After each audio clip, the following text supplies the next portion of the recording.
Hey everyone, welcome to my other video. আশা করছি তোমরা সবাই ভালো আছো। তো এই বছর ফেব্রুয়ারির 12 তারিখে আমরা আরাকু ভাইজ্যাক ট্যুর করেছি। তোমরা জানো আমি তার ভিডিও কিছু শেয়ার করেছি। তো এটা আমরা গেছিলাম চকলেট ফ্যাক্টরি, যেখানে বড়দের টিকিট ছিল 50 আর ছোটোদের টিকিট ছিল 40 করে। চকলেট ফ্যাক্টরিতে ঢুকে দেখলাম কিভাবে চকলেট তৈরি হয়, সেইগুলো মাটি দিয়ে পুরোটা তৈরি করে দেখানো হয়েছে।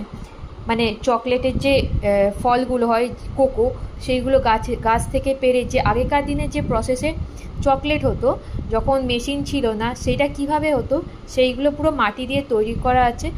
আর ছোট ছোট চকলেটের দোকান করা, যেখানে মিল্কশেক এগ বা চকলেটের যে কোনো জিনিস পাওয়া যাচ্ছে, চকলেটও পাওয়া যাচ্ছে।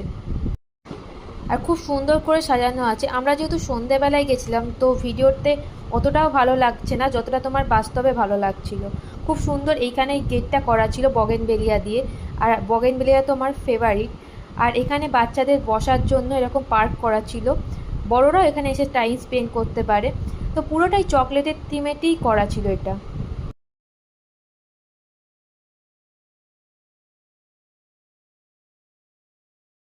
আর যখন এই চকলেট ফ্যাক্টরিতে এন্ট্রি করলাম, তো সব দিকেই শুধু চকলেটেরই স্মেল বেরোচ্ছিল।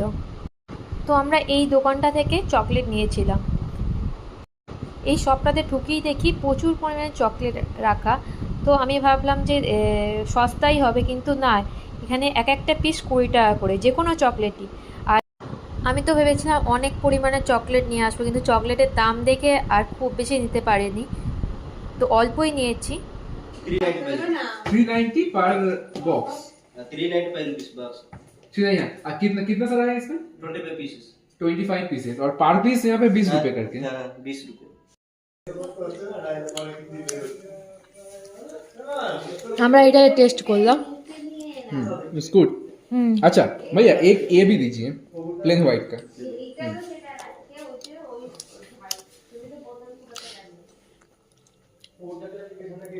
প্রচুর পরিমাণে চকলেট ছিল। যদি বাড়ির ছোট বাচ্চারা থাকে তাদের জন্য তো এটা আদর্শ জায়গা। আমারও দেখে মনে হচ্ছিল আমি সব চকলেট নিয়ে নিই একটা একটা করে, কিন্তু যে পরিমাণে দাম আমার আর নিতে ইচ্ছা করলো না। এক বক্স চকলেট নিয়ে আমরা চলে এলাম।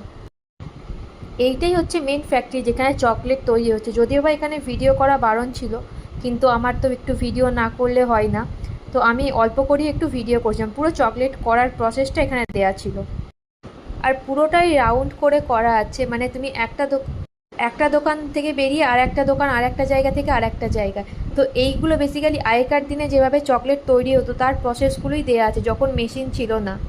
তো কীভাবে তৈরি হতো